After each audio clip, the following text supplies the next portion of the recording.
I am so excited today to bring Nicole Cramer because, Nicole, we were just talking about this just in pre-interview. Just realtors, real estate agents have trouble like getting on the phone and knowing what to say and knowing how to communicate and knowing the magic words to create sales, to get people interested in the product. And so, I'm really excited to get into this content with you. So thanks so much for being willing to do this podcast. Thanks for inviting me. This is stuff that, it's agents, yes, for sure. And everybody needs to really improve how we communicate and have conversations. So well, especially today. So Nicole's an entrepreneurial-based sales and conversation coach, keynote speaker, corporate sales trainer, and exactly what to say certified guide. Nicole's coaching and training company was founded with the intention to help women make more money in the business by mastering sales conversations using human connection, sales psychology, and magic phrases. She lived a very successful 7-year corporate sales career in order to pursue this passion full time. Nicole helps entrepreneurs, sales professionals, and corporations to master their authentic sales process and maximize their sales wins by bringing the art of conversation and connection to a whole new level. Nicole, thank you so much. We're talking about knowing what to say in today's real estate world, where realtors they're just confused. And one of the things that I'm curious about, because there's so much communication coming at us. I've got to keep up with not only, there's at least 3, right? So it's phone calls, text, and email, but there's probably another 5 to 10 between TikTok and Instagram and Facebook Messenger and Marco Polo and whatever. Whenever somebody's like, hey, I've got this great new app, it's like a walkie-talkie, I'm like, I'm not doing anything else. Please no. Right. So I'm curious to know like what you think about or how to streamline communication. Before we get there, please take some time to like and subscribe to our channel.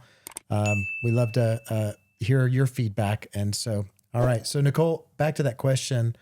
What do you think? How do we streamline our communication? That's such a great question. I wish I had the perfect answer. I definitely completely know we live in a noisy world. Yeah. There is so much out there. Like if text, email, just like you said, all the different ways. So we've got to decide, where do we want to show up? Where do we want to, there's software out there that can streamline a lot of this, but where do we enjoy showing up the most? Like which platform? And I think getting really intentional about that and not trying to be everywhere is important. You can hire people to do a lot of the other stuff on a lot of the other platforms if you want to at least get visible there. But we can't spread ourselves so thin that we're trying to be everywhere, because that's going to just completely take us out of the game. So I think it's about, what are your values? What's important to you? And really at the end of the day, where can you show people in the truest way that you care? That's the most important place for you to show up, because that's going to cut through the noise. Yeah. The noise is just a bunch of stuff. It's just a bunch of content that doesn't mean anything. Yeah. But when you make a true connection with somebody, then they're going to start paying attention in a different way. And so I think that's the most important thing, is where do I enjoy showing up the most, virtually and in real life? And how can I show people I care in those spaces so that the connections I do make go even further than just, these just random texts and emails and notifications that people get. I find it's also helpful to sort of train people on how you communicate. If they're wanting, so one of the things I have with, real estate agents, they're like, hey, Brandon, can you do this? Or do you mind helping me with this? And I always say, absolutely, send me an email so it works into my workflow. Or, hey, do you have some time next week? Absolutely. Here's my Calendly link to schedule so it goes on my Google Calendar. So there's also a little bit of like, training people how to communicate. Right. And you're right. It's like, knowing where you can sort of, or filtering that in, over time and training other people, but don't feel like you have to be everywhere. Right. Well, and you can't be, and that's going to take you out of the game real fast. Yeah. And you're going to, fall on your tail too, because there's nothing worse than an unresponded to text message, like that text graveyard. That feels terrible. Yeah. And I find people, recently they allowed you to mark texts as unread, which helps, I think, a lot, because if you don't get to it, but you've read it right away, just a little update. Yeah. And I find it's good to I audit, twice a week. So Wednesdays and Sundays, where I just go through and just make sure I got to everything and clean out my text messages. So I try to keep it under about 15, which Yeah. is hard because I know a lot of people are like, why do you do that? You Yeah. know, there's like, you're going to delete things. I'm like, I really, it works. And if I forgot something or accidentally deleted something, then I just text somebody that I deleted accidentally. What you said is the most important. Just train people how you communicate so they know this is the most effective way to communicate with this person. So that's like the streamlining. So where do you think salespeople make the most mistakes in communication? Well, I would say first, I think the biggest mistake is people don't follow up. I 100% will always say the fortune is in the follow-up. And I think the statistics are like 80% of people don't follow up after like the third contact. Yeah. And I think too many salespeople are like the guy at the bar looking for a one night stand, right? They're not really invested in staying in the game, right? Starting a conversation that at any given point, people are ready to buy, maybe ready to buy in the near future, or maybe ready to buy down the road.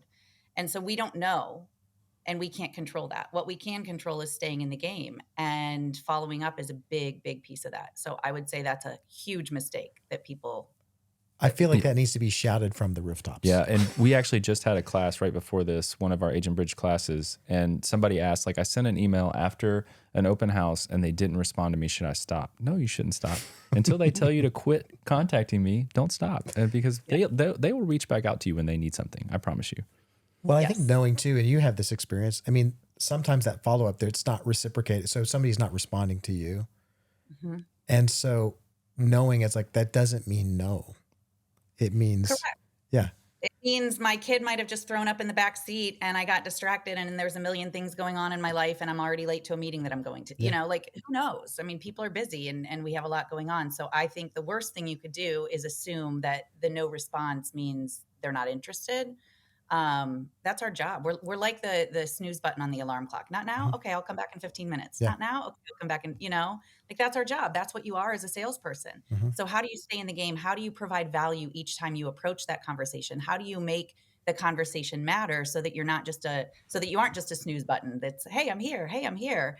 Right. But how can you actually deepen the conversation through all of those contexts? Yeah, there's so much to unpack in just that two sentences of what you said. It's like, I hope people realize this, what a great sales trainer Nicole is. But, it's just that sense of assume the best, right? What happens is we get our own ego involved in that follow-up process. And we go, well, why didn't they respond to me? What's wrong with me? Why didn't they like me? And it's like, okay, don't play the victim, right? Just go, hey, look, they're busy. They know they need to talk to you. But they might not have gotten around to it. It's like you said, just assume the best. Assume they are super busy, and everybody has their, especially with buying and selling a home. Okay, now people love to look at their dream houses, but typically when you're buying a home, it's not fun, right, to go through a home sale process. Because even when you go, okay, I think we're really ready to move. Well, we got to get a pre-approval and we got to get our finances and we got to get it's a huge step. So to assume that you're going to get somebody to respond to you, be right on top of it, be ready to buy a house the second you call them is ridiculous. Yep. Not to mention, if they are buying or selling a home, besides all of the process that goes along with the buying or the selling, what else is going on in their life? Yeah, Why exactly. do they move? Yes. Is there a job change? Is there a location change? Is there a sick family member that they're moving for? Like, what else is going on besides just that piece? Yeah. There's a lot. There's a ton. There's a lot. Yeah. And when you talk about deepening the conversation, it's like, just we talk about this a lot on in our classes and our channel. It's just like providing a level of service to them, whatever they need at that given moment, just providing that to them, asking for nothing in return. And when they need you, they will reach out. They'll remember it. There's They'll 100% remember it. There's something else that you said in there, which is like following up and providing value. Can you unpack that a little bit for me? Yeah, I mean, it's like if we're following up for our own personal agenda, for our own interests, and there's nothing on the other side for the other person, then we're not actually showing up in service to them, right? And of course, we have an agenda. We are business people. Yes, we are trying to move the conversation forward, but what's in it for them? Because at any given point, that's the radio station everybody's listening to is WIIFM. What's in it for me? And if you're reaching out, like we just mentioned, when there's a million other things going on in their life, circumstantially their focus is in a million different directions. Why should they pay attention to you? And you mentioned something earlier, Brandon, like everybody's like, oh, but I don't know, they might not, they make it about themselves. Well, what about the people you're looking to serve? Let's reconnect again with why you started this business to begin with, why you wanted to help people buy and sell their homes. It's because you care about them. It's because you wanted to help them. And now all of a sudden you're making all of this about you. Like, I don't know if I should follow up again. What if they're mad at me? What if they need you to follow up again? What if they're hoping that you don't forget about them? Right. And when you do, what value are you providing? And how can you do, there's this concept, it's called the impression of increase. And I try to live my life by it. I don't know if you guys have heard of it, but I read about it in a book called The Science of Getting Rich. And it's like every interaction that you have with somebody, leave them with more. Leave everybody that's in that interaction with more, right? Because you grow from that as well. And so to me, that's just very simple. Like if you are going to reach out, if you are going to connect with somebody, what's in it for them? What kind of value can you provide? And there's so many different ways to do that. So just make that your intention. That was so good. I kind of got chills when you were talking about that, because that's something that I was super passionate about, is service in the sales process. Because so many people get into this business and they're going, I'm here to make money. And I'm like, okay, well, look, money's not bad. Okay, but money comes from you serving people, right? Being there for them.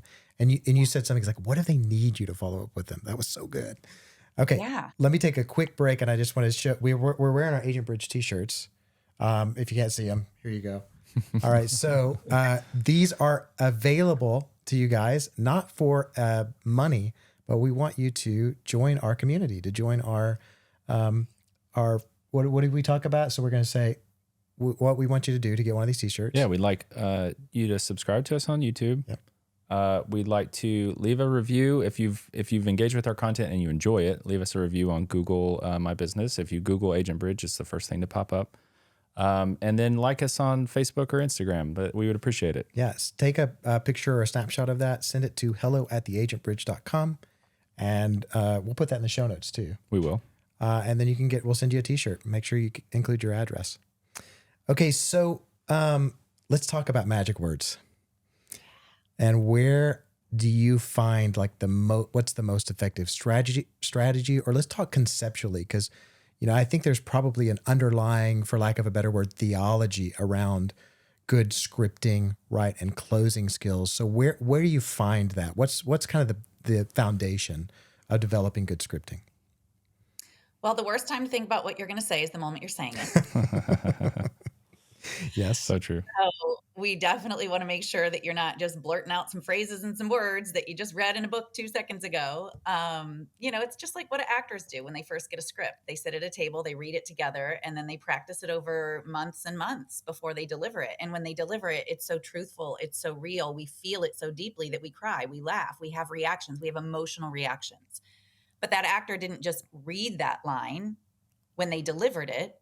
They had practiced it over all of that time. And so although we aren't actors necessarily, what we do need to be able to do is evoke emotion from people, right? People make decisions based on their emotion. It has to make sense. It has to feel right before it makes sense. So when we can get people to feel, we have immediate influence. You're not going to be able to do that by just reading a line or a line that you just memorized. And so I believe in role play before real play, right? So where are you getting practice with these phrases, with these lines? Because I have to be fully transparent. I used to be a math teacher, and I used to get so annoyed when I would give a formula and the kids just tried to memorize the formula and then use it. Mm-hmm. There's got to be context. There's got to be understanding. You have to understand why it works. Otherwise, the formula is going to give you a wrong answer, and you're not going to know why it didn't work. These phrases are the exact same thing, right? So the phrases themselves aren't magic because of the phrases. They're magic because of your intention with how you use them and your approach.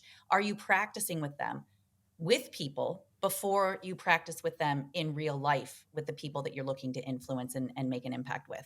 So I think that's the most important thing, is what are your intentions with it? And it's not the phrases themselves, it's how you approach it and your ability to show somebody that you care in the conversation. Yeah, we tell people all the time, you don't just take a script and memorize it and then say it. You take a script and then put it in your own words. It needs to come from you. You need to feel it, and you can't feel it if it's written in someone else's language and not how you speak. So definitely just take the time to customize it to the way you speak and the way your tone and how you feel, and then practice it with someone. And internalize it with belief, right? Exactly. It's like an expression of who you are. So you can be like, hey, this is how I feel about something, but this is how I articulate that feeling, or I articulate that service-oriented sales for a client on the other end.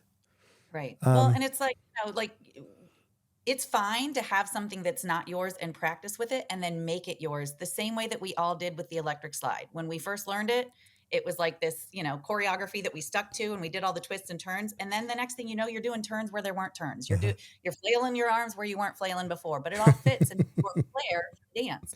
Same thing with what you're doing with a script. Get the gist of the flow of how you want the conversation to go, and then make it your own. I love your analogies, by the way. It's hilarious, because I'm thinking about, we just had my daughter's graduation party, and that's how you get everybody on the dance floor, is with the electric slide. But you're right. Everybody has their own method in the way that they do it. Yes, their own way. I love it. Okay. So what's your salesperson pet peeve besides the follow-up thing? Where do you find, when somebody's selling you and you go, because by the way, get off of me. Right? Because I find this, when people are selling me, because I am a sales trainer as well. And so I'm going, nah, you didn't deliver that right. Yeah. Or, so what's your pet peeve when somebody's selling you? When they're selling me. Okay. Yeah. Right? Literally, I say all the time, don't get caught selling, get caught caring. And if you're coming with your agenda, if you're coming with so much certainty that I need something and you aren't even asking me any questions, you're not getting to know me, I don't care about what you have to say. Mm-hmm. I really don't, until, it's like the saying, people don't know or don't care how much you know until they know how much you care. Yeah. And for me, that is a pet peeve, when you're in a conversation and somebody is literally just selling you something. And, I have clients come to me all the time and they're like, how do I sell my value? I'm like, you don't. You let the other person realize it for themselves by becoming very skillful at asking questions, showing somebody you care, and letting them reveal all the context that needs to be shared, so that they're actually making the decision themselves, because they've come into realizations through your ability to ask good, thought-provoking questions. That's so true. If I don't know you as a person, how can I presume that you want what I have? Yeah. I can't. Correct. It's impossible. Well, but you're right. It's like, if you ask the right questions, you can basically create the sales pitch. Absolutely. I mean, basically, they're going to give you all the answers when you ask the right questions. And that comes on staying curious, right? Yeah. I had a call a couple of years ago with a woman who wanted to work with me, and she was really struggling with her decision. She was really in hesitation. And she had started the call by saying how excited she was, and she had these dreams that she wanted to really go after. So I started to get curious when she hesitated. I said, I'm hearing a little bit of hesitation. What is it that's keeping you from saying no? Because she wasn't saying yes. She was having trouble saying yes, but she also wasn't saying no. So I said, what is it that's keeping you from saying no? And then she went on, she was like, because I really want to do this, and this is my dream, and I want to make it happen. All I did was stay curious and ask a question. This isn't aligning for me. I heard you say you really want to do this. Now I'm hearing you hesitate. And then she kind of went off and sold herself. So when we ask good questions, people will have their own realizations of what they want. Yes, that's true. But you did a little sales judo there, which is, instead of saying what's keeping you from saying yes, you said what's keeping you from saying no, which is that little psychological. That's super powerful. Super. So can we talk about that, in terms of these transitional moments with people?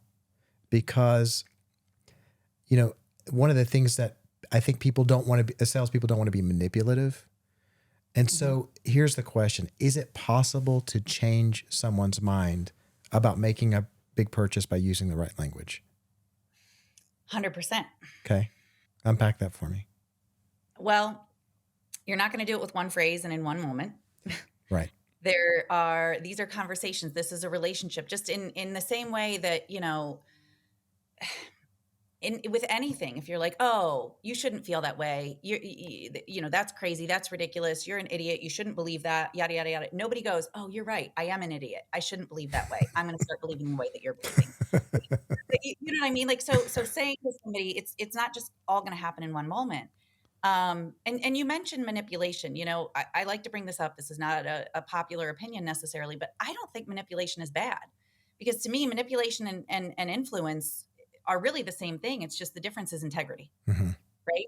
Both of them are you kind of manufacturing a conversation in a way that points somebody in a direction that you're looking to help them go in. And to me, they're both tools. Tools they're neutral. They can be used for bad or good, just like a hammer. You Yeah. know, you can beat somebody over the head with it, or you could build a house with it. So with manipulation / influence, because I kind of see them in the same way, what you can do is help somebody feel cared about, become relatable to them, help them feel like it's we, not you versus them, right? Like you're on their side. So at the end of the day, that person is in the conversation with you because they want to make the purchase, or else they wouldn't be in the conversation with you. And change is hard for people. And there's a lot of rational, realistic, practical, pragmatic things that they are trying to justify in their mind. And how could I ever buy a house for that much? Well, that's the side of them that is scared. There's also a side of them that really, really wants to do this. That's why they talked to you. That's why they reached out to you. That's why they even wanted to talk to an agent to begin with. So if you continue to see that higher version of them and the version of them that really wants to do this, and you support that side of them, you'll help them start to remember why they wanted to do this to begin with. So it's not you changing their mind. It's you getting them back in touch with what they wanted to begin with, because you're a good listener. You've been gaining context and you're asking good guided questions to lead them in that direction. I think that's why asking good questions is so important, though, because a lot of times people don't know what they want, or they're not sure yet, and you're helping them discover it through great questions. Like, they're questions that people may ask themselves when they're going through a process like this, but you asking them helps them verbalize it and really come to an understanding about what they exactly they do want and they do need. Yeah, I mean, really, what you are is a professional mind maker upper. Yep. That's what we are as salespeople. We're professional mind maker uppers, and we hear somebody sharing with us their desire, their value, their thing that they really, really want to do. And we are there to support that version of them if that's what they decide that they want to do. And it's our job to ask the right questions, stay curious, and guide them to know what they really do want. Seeing the higher version of them. Can you unpack that a little bit? Yeah. Yeah. I think that there's, again, this is something that I'll ask people a lot in my sales conversations. Like, hey, there's two versions of you that I'm feeling right now, and I respect both. One is, a little hesitant to make a decision, and the other one knows that this is what you really want to do. Which side of you would you like me to support? And to me, it's like, I always just want to put the ball back in your court. Like, I'm here to help you make the best decision for you. Which version of you right now feels like you would like support from me? Again, it's like, I'm not trying to talk you into anything. It does me no good. It does you no good if I lead you in a direction that doesn't serve you. And so I like to ask those types of check-in questions. So the higher self to me is the truth. It's the one that really wants to make this decision, right? Like, this is one of the biggest purchases that people will ever make in their entire life. They're excited about it, but again, there's some practical, realistic, logical, responsible things that other side of them is trying to remind them of, and it's kind of taking them out of the truth of their higher self. And so I think that's our job as salespeople, is to really connect with somebody and see that version of them and take a stand for them. We'll just sit with that for a second. That was really good. It was good. So let's get a little bit granular here. Can you give us some examples? And I know they've kind of been sprinkled in here all throughout the conversation, but can you give us an example of phrases or language that help people see things differently? Because I think it would help agents to hear, like, hey, what's something that maybe I'm saying, and this is a better way of saying that thing? Yeah. So one of my favorite out of all of the magic phrases, I love them all, but open-minded. It's one of, to me, the easiest ways to get somebody to be open-minded, right? Because what's the alternative to open-minded? It's closed-minded. Mm-hmm. And even if they are closed-minded, they don't want to see themselves as closed-minded. They don't believe that they're closed-minded. And so a great way to open up a conversation or to open up a specific part of a conversation is, how open-minded are you? Not, are you open-minded, right? We want to open the conversation. So use an open-ended question. How open-minded are you? And the cool thing is, no matter what you're asking on the other side of that question, the question you're really asking is, how open-minded are you? Right? How open-minded are you? Would you be to checking out, one of these homes in the area over here? How open-minded would you be to trying the new sushi restaurant? How open-minded would you be? And what you're actually asking is, how open are you to hearing more about this or to considering this versus do you want to do the thing? Hmm. Right? So the question we're actually asking is the one we want the answer to. How open are you? And when they say I'm open-minded, then you've got an invite into that conversation. Yeah, that's brilliant. What's another maybe phraseology or some language around real estate sales? What's something else that One of you my find is really helpful? one of my favorite is just imagine. Hmm. And this is great for agents because what do people need to do sometimes? Like, let's say you walk into, the bones of the house are good, right? Like the structure is good. It's what they want, but they can't imagine because it's full of furniture that they wouldn't like or decorations that they wouldn't like. Just imagine is really powerful because what you're doing is you're getting the person into their vision, into their mind, into being able to imagine it, right? No different than if, you were to read a story to a little kid, how does every story start? Once upon a time. Mm-hmm. And we can't say that to adults, once upon a time, right? So we use just imagine because it does the same thing that it did when you were reading a story to a little kid. It gets them into their imagination. And as I said before, something has to feel right before it ever makes sense. So people make decisions twice. They make it first in their mind and second in real life. And when we can use the phrase just imagine, what we're doing is getting it to feel right in them because we're connecting it to something that we know that they wanted, that we understand that they care about because we are in a conversation with this person, we are in a relationship with this person. And when you're able to kind of bring some of that context back and use a phrase like just imagine your entire family sitting in this room, that wall over there is torn out and it's a completely open concept now, and you guys are celebrating your first Christmas here. What does that feel like? Now you're out of the logical, practical, pragmatic crap. You're into the truth of what this purchase was all about to begin with. They needed a bigger home. They wanted to be able to invite their family over for the holidays. And now you've put them right at that point of the entire journey that's most important to them, having a home where they can invite their entire family to and celebrate the holidays together. That's where you want them to feel. That's the experience that you want them to have that moves them closer to making that decision. So good. That was a good one. I like that phrase. Okay, so I want to transition to you and, a little bit of your background and professional career. So I'd love to hear, do you have like a transitional moment in your success story or something that got you to see or do things differently? Yeah. Because you've been on a journey. You've been on a journey from math teacher to sales trainer to who knows what from here, but still. Yeah, I have done quite a few very different things. So I think this will be really powerful for everybody to hear because this was so helpful for me. I taught math for 15 years, right? Didn't see that as being a salesperson at all. I just thought I'm a math teacher. I give quizzes. I teach SOHCAHTOA, I do math stuff. And after 15 years of doing it, I really wanted to get into sales. I'm a competitive person. I had friends that were in sales. It sounded cool. A friend of mine thought I'd be good at it, so he got me an interview with his boss. And I think it was one of those just favors that his boss did, and I don't think he had any kind of like high hopes for me necessarily. But my friend thought I'd be really good. I was nervous going in there because all I had in terms of experience was I'm a teacher. And I was so afraid the guy was going to say that.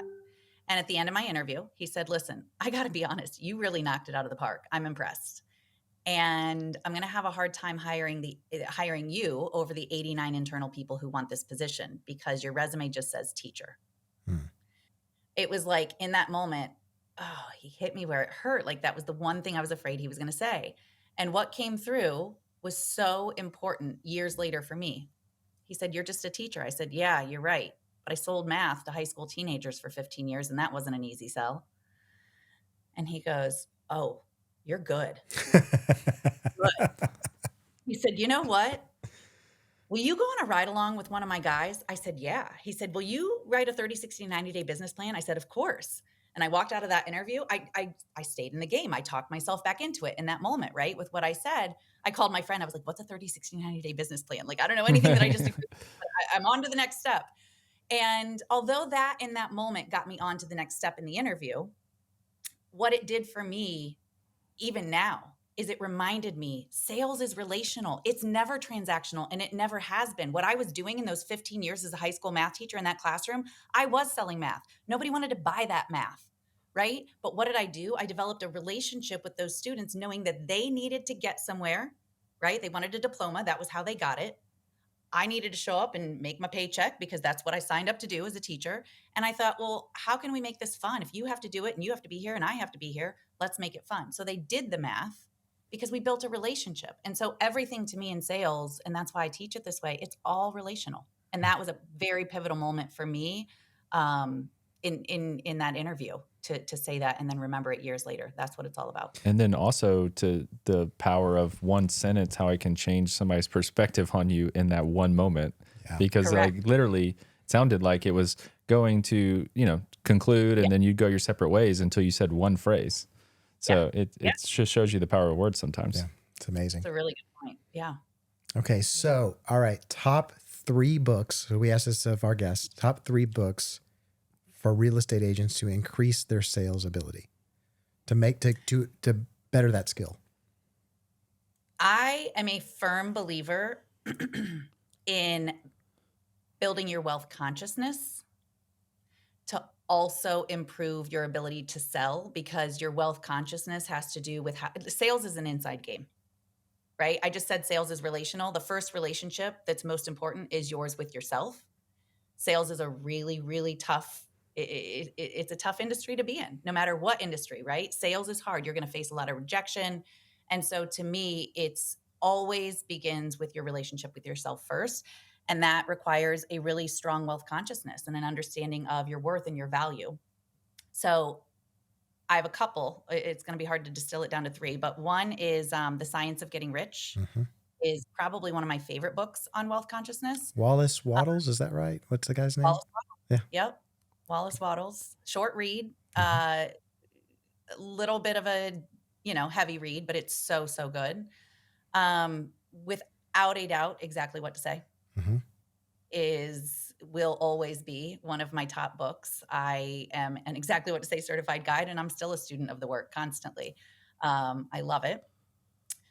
And there's so many others, but I would say How to Persuade and Get Paid is also a Phil Jones book. It's Audible only, so you'd have to listen to it on Audible, but it is incredible. And probably I've listened to it at least a dozen times. So I would say those are 3 of my favorite. Wow, that's great. Well, this has been really, really fun. So I've enjoyed having you on the podcast today, and there is so much there. We could probably go on for another hour, but we probably need to wrap up. But I wanted to ask you, where can people find out more about you, and how do people learn more from you? Yes, thank you. I am on Instagram. I'm on all the platforms, but Instagram is probably where I'm the most active, at the Nicole Cramer. And I have a couple of resources I'd be happy to share with people if they want to DM me on there. I've got a sales script template that for anybody who does discovery calls, it's a really helpful way to kind of guide you through the steps that are required to make it successful. Awesome. Perfect. Thank you. All right. Well, Nicole, thank you so much. Have a great one. We would love to have you back sometime. Thank you so much. Awesome. Yeah. Thanks. Thanks, guys. Bye. Bye.